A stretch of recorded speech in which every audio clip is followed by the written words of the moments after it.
Olá, caras amigas, olá, caros amigos, sejam todos muito bem-vindos. Voltamos à nossa preparação para a segunda fase do exame de ordem em Direito e Processo Penal. Este é o nosso módulo teórico e nós veremos a competência criminal da Justiça Federal. Tema muito importante, sobretudo para quando nós chegarmos lá no módulo prático.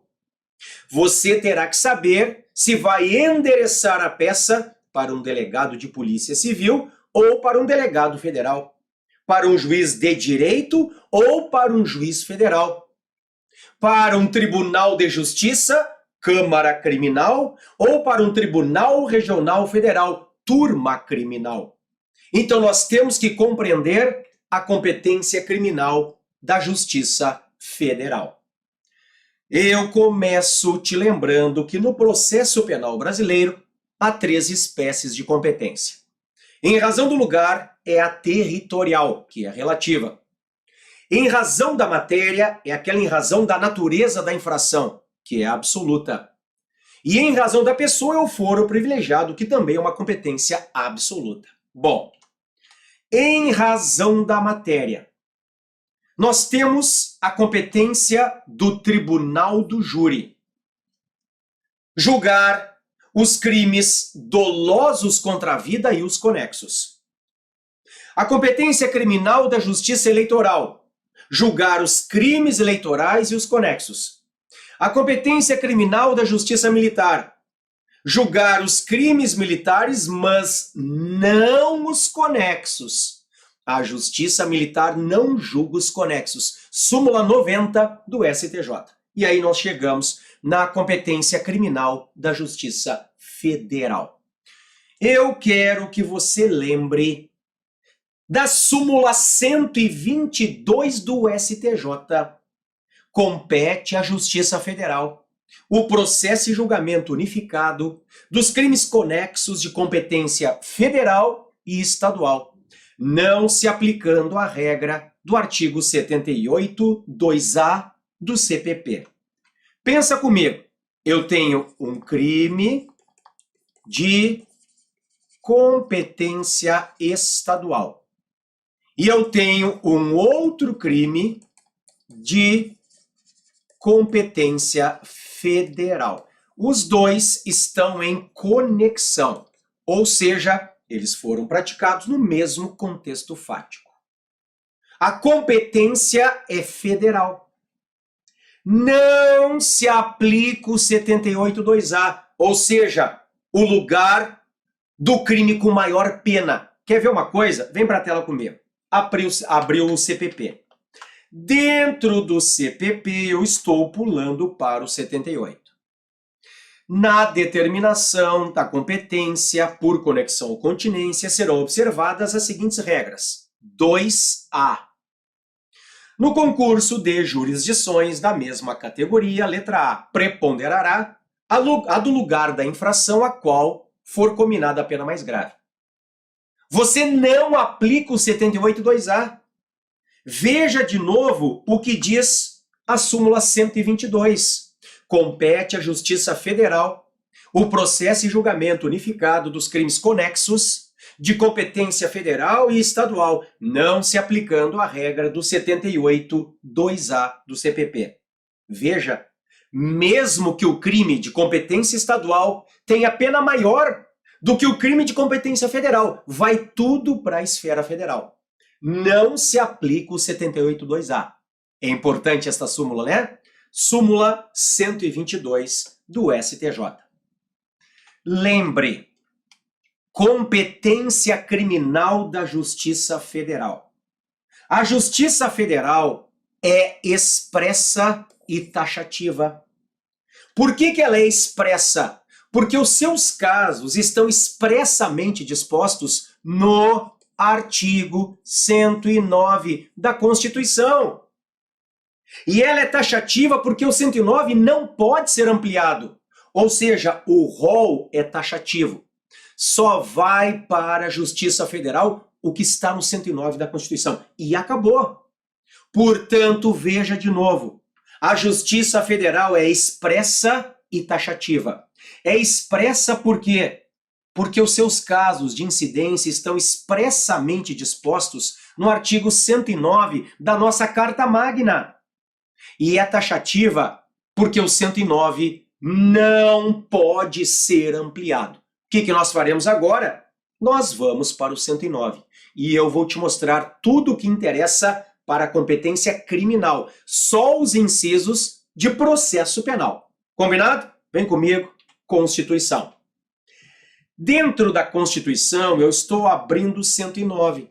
Vamos para o 109 da nossa Carta Magna, que diz assim: aos juízes federais compete processar e julgar. E inciso 4º é o primeiro que nos interessa em uma aula de processo penal. Os crimes políticos e as infrações penais praticadas em detrimento de bens, serviços ou interesse da União, ou de suas entidades autárquicas ou empresas públicas. Veja, o que interessa está aqui, é o 109 da Constituição. Então vamos dissecar este primeiro inciso. Vamos dissecar este inciso 4º, que é o mais importante. Bom, o que diz o inciso 4º? Eu vou voltar para ele. Está aqui. Os crimes políticos. Os crimes políticos são de competência federal. Os crimes políticos são aqueles previstos na Lei 7170 de 83. A Lei dos Crimes contra a Segurança Nacional. Você quer ver? Vem comigo. Abre. 7170 define os crimes contra a segurança nacional, a ordem política e social. Então, os crimes políticos estão na 7170. Vão para a Justiça Federal.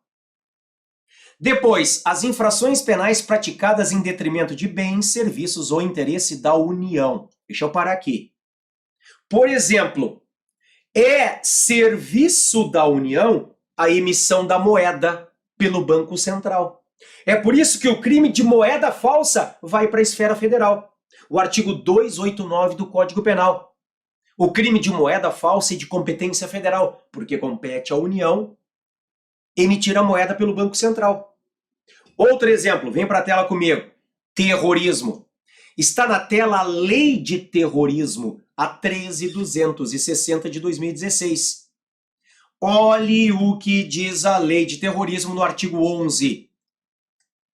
Para todos os efeitos legais, considera-se que os crimes previstos nesta lei são praticados contra o interesse da União, cabendo à Polícia Federal a investigação em sede de inquérito policial e à Justiça Federal o seu processamento e julgamento nos termos do inciso 4º do artigo 109 da Constituição Federal. É o artigo 11, voltei lá em cima, da 13.260 de 2016.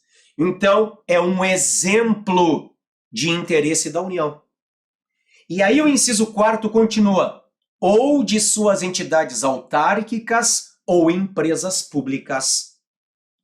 Está falando em autarquias e empresas públicas. Não está falando em sociedades de economia mista. Está falando em autarquias e empresas públicas. Não está falando em sociedades de economia mista. É por isto que nós temos que observar a súmula 42 do STJ. Compete à Justiça Comum Estadual processar e julgar as causas cíveis em que a parte sociedade e economia mista e os crimes praticados em seu detrimento. Por quê? Porque a Constituição só fala nas autarquias e nas empresas públicas. Ela não fala nas sociedades de economia mista. Então, competência estadual. Cuidado. Depois, voltei para a Constituição. Diz assim, excluídas as contravenções e ressalvada a competência da Justiça Militar e da Justiça Eleitoral. Você já sabe qual é a competência da Justiça Militar, nós temos uma aula só sobre isso, e da Justiça Eleitoral, temos uma aula só sobre isso. Excluídas as contravenções. A contravenção não vai para a Justiça Federal. Está aqui na Constituição, mas também na súmula 38 do STJ. Excluídas as contravenções. Está expresso. E mais, súmula 38 STJ. Compete à Justiça Estadual Comum, na vigência da Constituição de 88, o processo por contravenção penal, ainda que praticado em detrimento de bens, serviços ou interesse da União ou de suas entidades. Está aqui, súmula 38 STJ. Então veja, excluídas as contravenções, elas não vão para a esfera federal. Depois, inciso 5º, os crimes previstos em tratado ou convenção internacional, quando iniciada a execução no país, o resultado tenha ou devesse ter ocorrido no estrangeiro ou reciprocamente. Então aqui se pressupõe a previsão em tratado ou convenção internacional e a chamada transnacionalidade ou internacionalidade. O crime começou no Brasil e terminou no estrangeiro ou vice-versa. Começou no estrangeiro e terminou no Brasil. Exemplo disso é o que está na Lei de Drogas. Abri a 11.343. E eu estou indo para o artigo 70. O processo e julgamento dos crimes previstos nos artigos 33 a 37 desta lei, se caracterizado ilícito transnacional, são da competência da Justiça Federal. Então, se houver esta internacionalidade, esta transnacionalidade, o crime começou no Brasil e terminou no exterior, ou começou no exterior e terminou no Brasil, nós teremos a competência federal. Exemplo é o tráfico internacional de drogas. Tá? Tá aqui. Artigo 70, voltei lá em cima, da Lei de Drogas, a 11.343 de 2006. Depois, Constituição. Inciso 5º-A, as causas relativas a direitos humanos a que se refere o parágrafo 5º deste artigo. Eu vou descer até o parágrafo 5º. Nas hipóteses de grave violação de direitos humanos, o Procurador-Geral da República, com a finalidade de assegurar o cumprimento de obrigações decorrentes de tratados internacionais de direitos humanos dos quais o Brasil seja parte, poderá suscitar perante o STJ, em qualquer fase do inquérito ou do processo, incidente de deslocamento de competência, é o famoso IDC, para a Justiça Federal. Então, quando houver grave violação de direitos humanos, quando houver este fim de assegurar o cumprimento pelo Brasil de violação a direitos humanos, o cumprimento de cláusulas internacionais. E mais, há um requisito criado pela jurisprudência do STJ, quando as autoridades estaduais, elas não estiverem imbuídas na solução do caso, ou por falta de recurso humano, ou por falta de recurso material, ou por falta de vontade política, ou por incompetência mesmo. Então, se a autoridade estadual, o delegado de polícia, o juiz, o promotor, se a autoridade estadual não tiver competência humana, material, para resolver, aí se desloca para a esfera federal. Tá bem? Voltamos. Inciso 6º, os crimes contra a organização do trabalho e, nos casos determinados por lei, contra o sistema financeiro e a ordem econômico-financeira.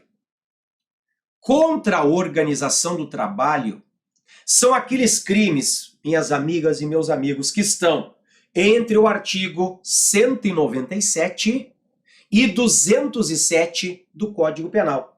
E ainda o crime do artigo 149, redução à condição análoga de escravo.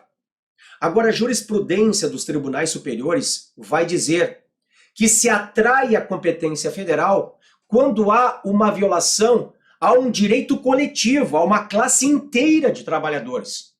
Porque se é uma violação a um direito individual de um trabalhador ou de poucos trabalhadores, esfera estadual. E depois diz assim, nos casos determinados por lei contra o sistema financeiro e a ordem econômico-financeira. Vou te dar 2 exemplos. a 7492, a Lei dos Crimes contra o Sistema Financeiro Nacional.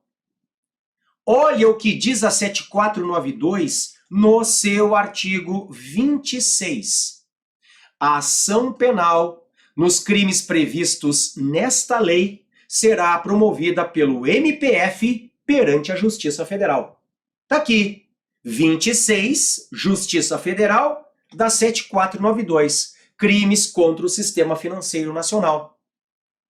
Olha a Lei de Lavagem de Dinheiro, a 9613 de 98, lavagem de dinheiro. Regra geral, os crimes de lavagem de dinheiro ficam conosco, eu, promotor estadual, promotor de justiça, ficam na esfera estadual. Os crimes de lavagem de dinheiro vêm comigo.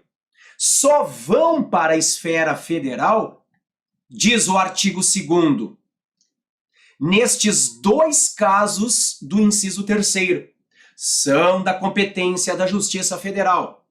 Letra A.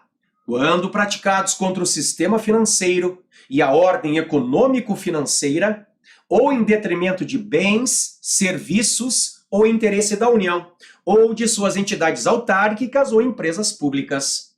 E letra B. Quando a infração penal antecedente for de competência da Justiça Federal. Cuidado com a letra B. Então, por exemplo, se o teu cliente na prova, naquele enunciado hipotético, está lavando dinheiro oriundo do tráfico internacional de drogas, a lavagem é federal também.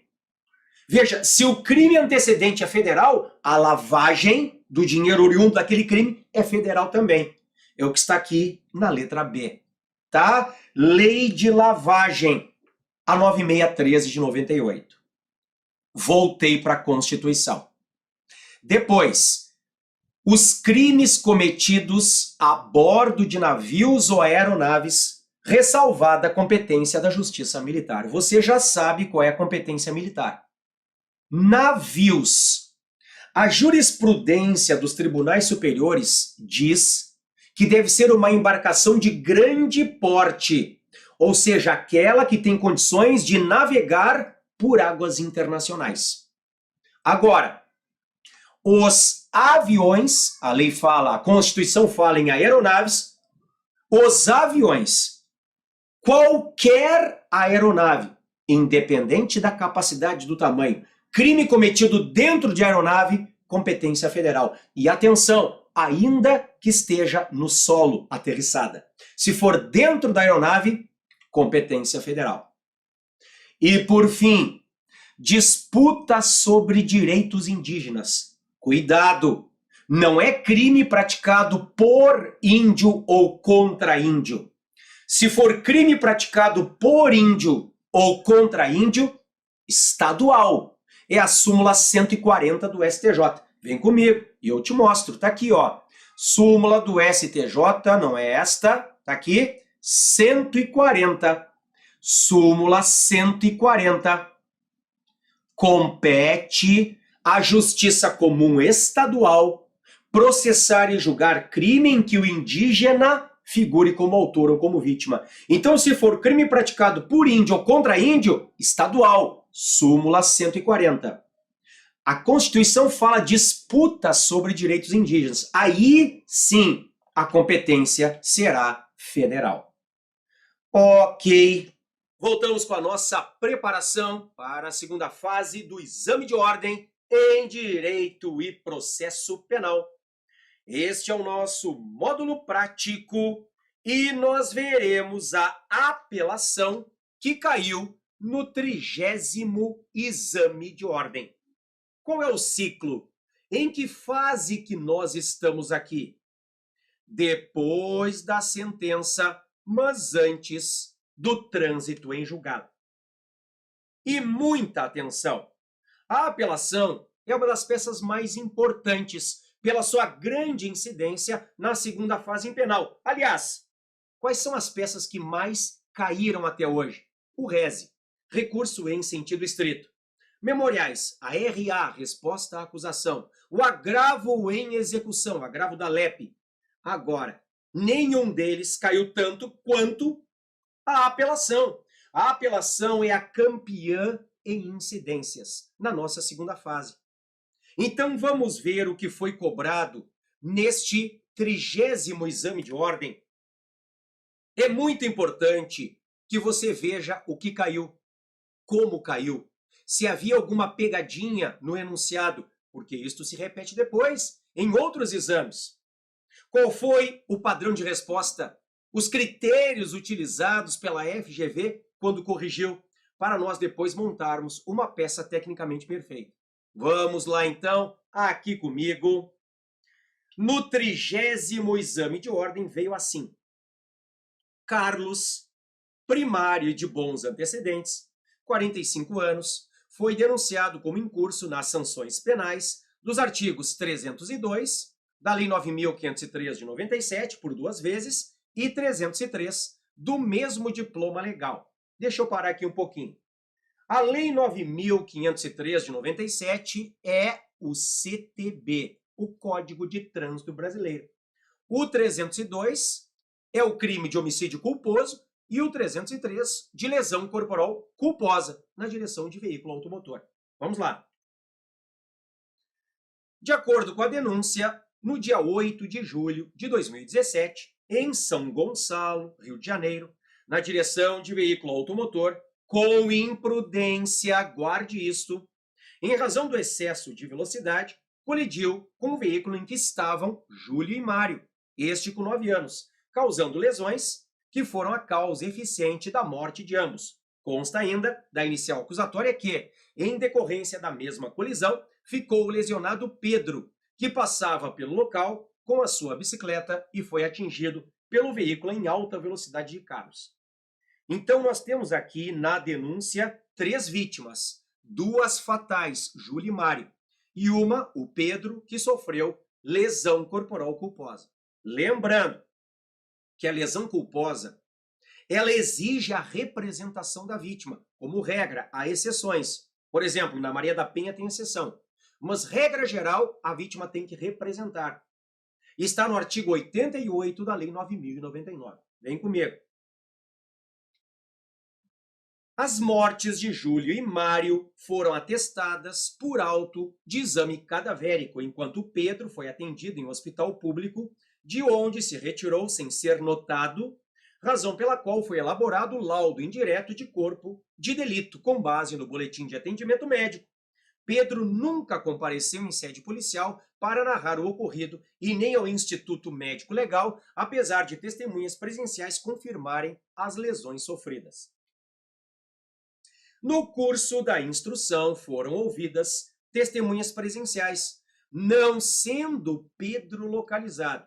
Deixa eu abrir um parêntese de novo. Se o Pedro nunca foi ouvido, nunca foi localizado, o Pedro não representou. E o crime exige representação, o crime do Pedro, né? Que é o crime de lesão corporal culposa na direção de veículo automotor. Vem comigo.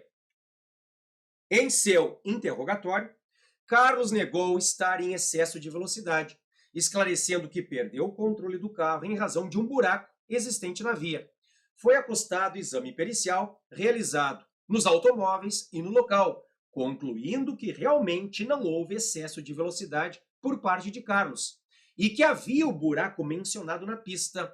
O exame pericial, todavia, apontou que possivelmente haveria imperícia de Carlos na condução do automóvel, o que poderia ter contribuído para o resultado. Vou abrir outro parêntese.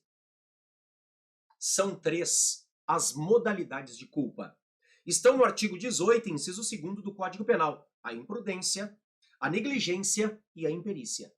A imprudência é um agir culposo. A negligência é a omissão culposa. E a imperícia é a culpa profissional. Veja, o Ministério Público na denúncia falou em imprudência. E agora vem o laudo pericial, vem comigo, vem o laudo e fala em imperícia. Outra modalidade de culpa. Vamos seguir. Após manifestação das partes, o juiz, em atuação perante, olha o nosso endereçamento, a 3ª Vara Criminal da Comarca de São Gonçalo, Rio de Janeiro, em 10 de julho de 2019, julgou totalmente procedente a pretensão punitiva do Estado e, apesar de afastar o excesso de velocidade, afirmou ser necessária a condenação de Carlos em razão da imperícia do réu conforme mencionado em exame pericial. Não, para tudo. O MP está sustentando A, estado de necessidade. O juiz condenou por B, imperícia. Não pode, né? Não pode, porque a defesa se defendeu de A. Se o juiz condena por B, a defesa ela é tomada de surpresa. Isto ofende o princípio da ampla defesa, ofende o princípio da correlação. Deve haver uma correlação entre o fato que está na sentença e o fato que está na denúncia. Na denúncia está a imprudência. Como é que o juiz condena por imperícia sem antes pedir para o MP aditar? Isto ofende o princípio da ampla defesa. Vem comigo. No momento da dosimetria, fixou a pena base de cada um dos crimes no mínimo legal. E, com relação à vítima Mário, na segunda fase, reconheceu a agravante prevista no artigo 61, inciso 2, a linha H do Código Penal, pelo fato de ser criança, aumentando a pena em 3 meses. Já tem outro problema aqui, porque esta é uma agravante que só é aplicada a crimes dolosos. E o nosso cliente aqui praticou um crime culposo. Vem comigo. Não havendo causas de aumento ou diminuição, reconhecido o concurso material, está errado isso aqui também. Concurso material pressupõe pelo menos 2 condutas, é uma pluralidade de condutas gerando uma pluralidade de resultados. É o que está no artigo 69 do Código Penal. Não foi o que o cliente fez aqui. Com uma conduta, ele gerou 3 resultados. 2 vítimas morreram e uma sofreu lesões. Não é concurso material do artigo 69. É o concurso formal do artigo 70, o formal próprio ou perfeito. Vem comigo. A pena ficou acomodada em 4 anos e 9 meses de detenção. Não houve substituição da pena privativa de liberdade por restritiva de direitos em razão do quantum final, nos termos do artigo 44, inciso 1º do Código Penal, sendo fixado o regime inicial fechado de cumprimento da pena com fundamento na gravidade em concreto da conduta. Tá tudo errado, senhor juiz. Primeiro, cabe a substituição sim. Aquele quantum, aquele limite de 4 anos é para crimes dolosos, não para crimes culposos. E mais, não poderia ter sido fixado o regime fechado. A pena punida com detenção nunca é cumprida inicialmente em fechado. E sim, em aberto ou semiaberto. Está no artigo 33 caput do Código Penal. O fechado na detenção só cabe em caso de regressão, falta grave, por exemplo, fuga. Vem comigo. O Ministério Público foi intimado e manteve-se inerte. A defesa técnica de Carlos foi intimada em 18 de setembro de 2019, quarta-feira, para adoção das medidas cabíveis. Considerando apenas as informações narradas, na condição de advogado de Carlos, redija a peça jurídica cabível, diferente de habeas corpus e embargos de declaração, apresentando todas as teses jurídicas pertinentes. A peça deverá ser datada no último dia do prazo para interposição, considerando que de segunda a sexta-feira são dias úteis em todos os locais do país. Valor 5 pontos. Observação: a peça deve abranger todos os fundamentos de direito que possam ser utilizados para dar respaldo à pretensão. A simples menção ou transcrição do dispositivo legal não confere pontuação. Bom, vamos começar pelo fundamento menta verde, é a apelação. Então você já sabe, artigo 593, inciso 1º do nosso CPP. Caberá apelação no prazo de 5 dias das sentenças definitivas de condenação ou absolvição proferidas por juiz singular. Então vamos matar de uma vez o prazo. A banca quer o último dia da interposição da apelação. Isto é pontuado na prova, você não pode errar. Vem comigo. 5 dias, né? Eu vou voltar para que você veja que a defesa... Não, mais uma aqui, ó. A defesa foi intimada em 18 de setembro, uma quarta-feira.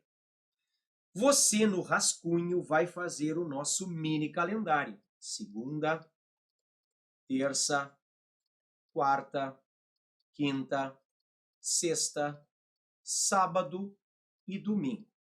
Eu sei que quarta é 18. Então, vamos lá. 18, 19, 20, 21, 22, 23, 24, 25, 26, 27, 28, 29. Tá bom, porque são 5 dias para a interposição. Eu sei que a defesa foi intimada no dia 18. Então, o que você vai fazer? Você vai riscar o dia 18. Por quê? Porque não começa no dia da intimação. Começa no primeiro dia útil seguinte. Está dizendo que todos os dias são úteis. A banca disse isso. Então, está valendo. 19 é o dia 1. E aí você segue. 2, 3, 4, 5 caiu no dia útil, pronto. Dia 23 de 9 de 2019 é a nossa data. E esta data tem que estar tanto na interposição do apelo quanto nas razões. Vamos lá, então? Sabemos que a nossa data é 23 de 9 de 2019. Sabemos que o fundamento menta verde é o 593, inciso 1. Vamos para o nosso esquema infalível do CCPA, CCPE e TP, onde o CCPA é o cliente, o crime é a pena, o procedimento e a ação penal. O CCPE é a competência, o ciclo processual, a peça e o endereçamento. TP são as teses e os pedidos. Neste caso, trazido pela FGV no 30º exame, o nosso CCPA está aqui. O cliente é o Carlos.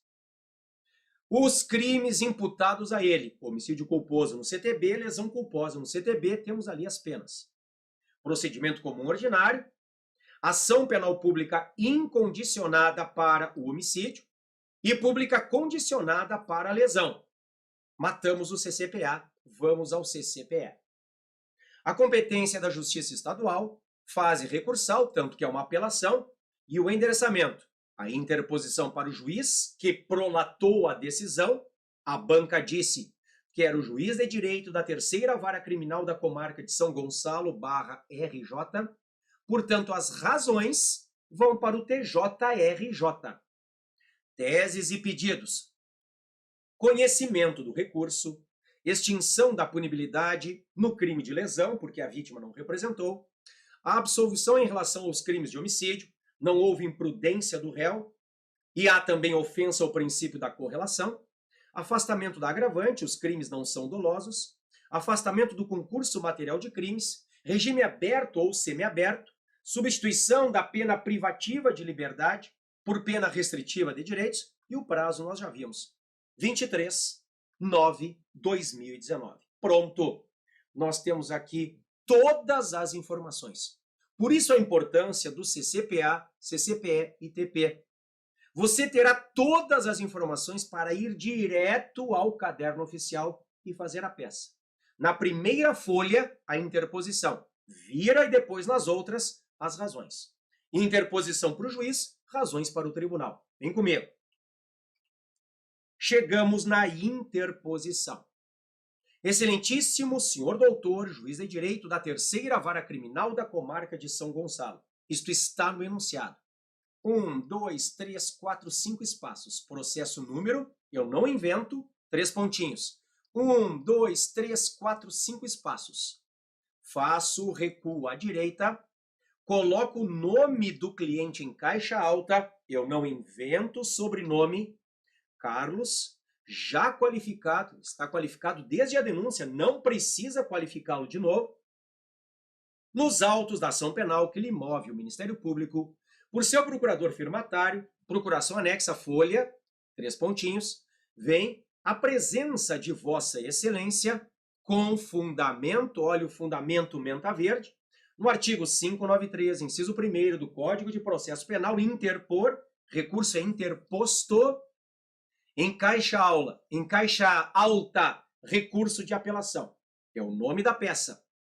Apresentando, desde logo, suas razões recursais para a reforma da decisão. Requer ainda Uma vez recebido e processado o recurso, a sua remessa à superior instância para análise e julgamento.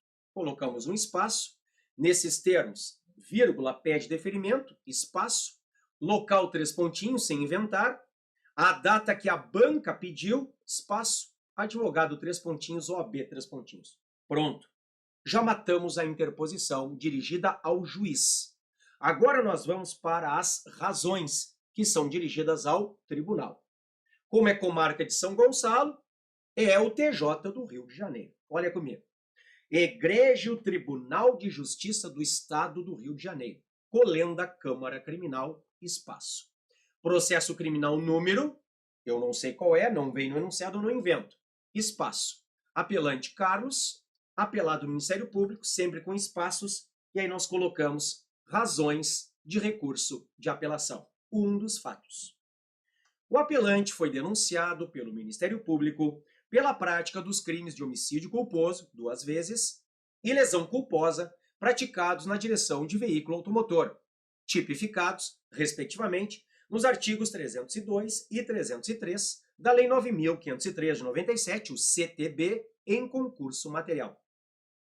O juízo julgou totalmente procedente a pretensão punitiva do Estado, condenando o réu à pena definitiva de 4 anos e 9 meses de detenção, a qual não foi substituída por penas restritivas de direitos em face do quantum final.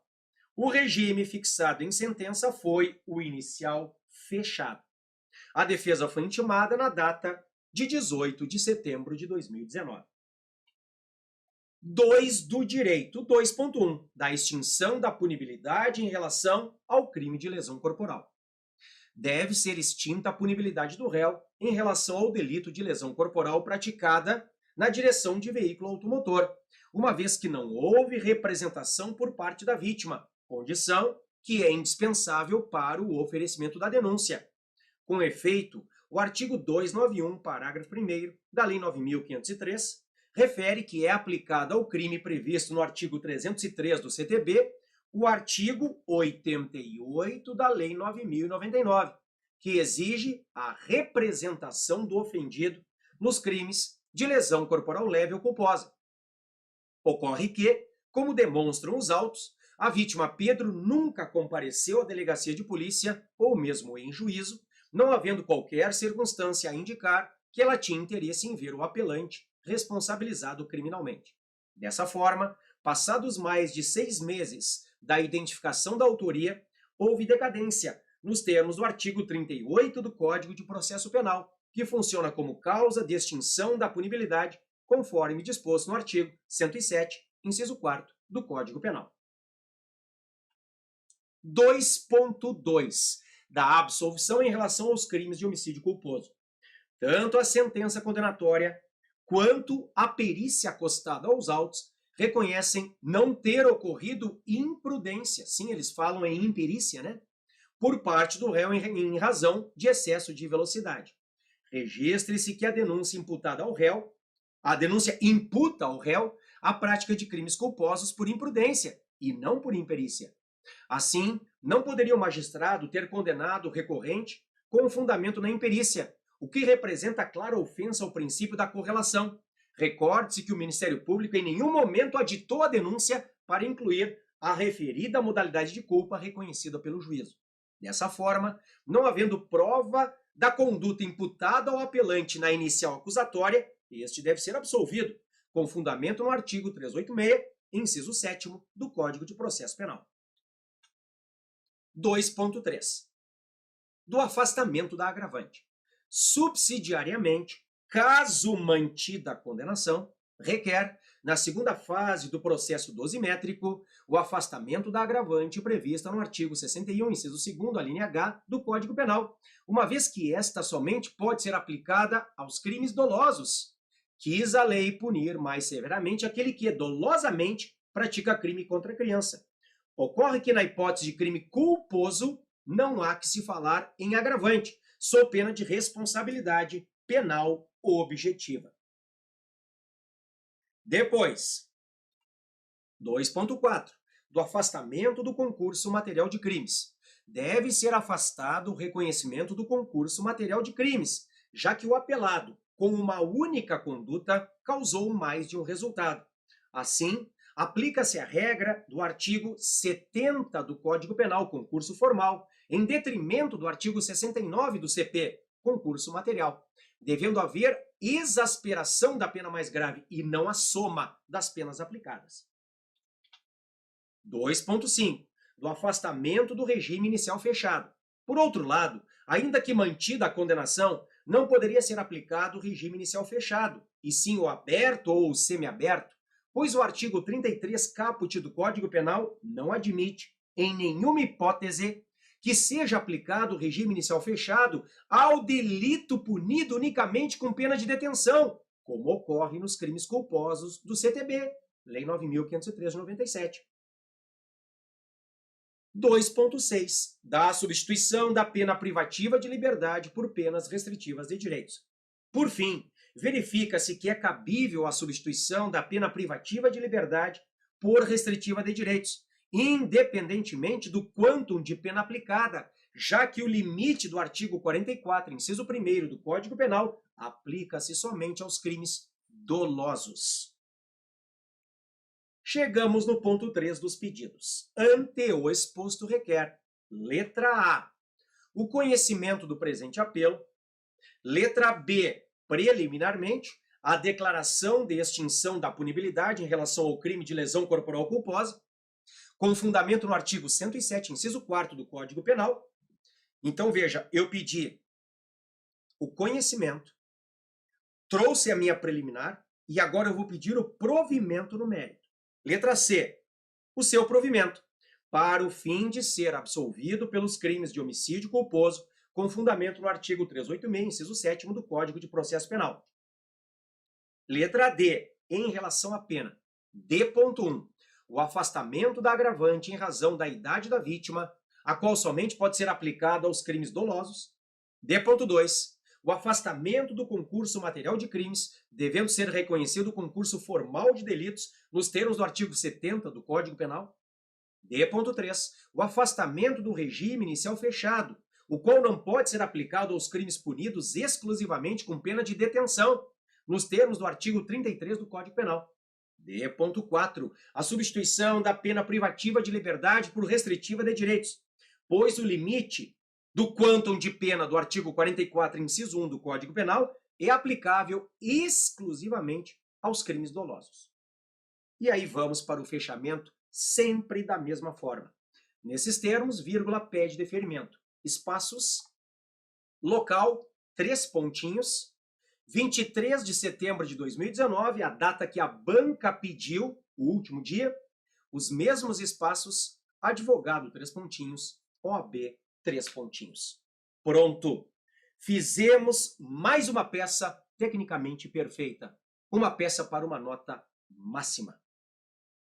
Eu te desejo bons estudos. Até a nossa próxima aula e, como sempre, aquele abraço.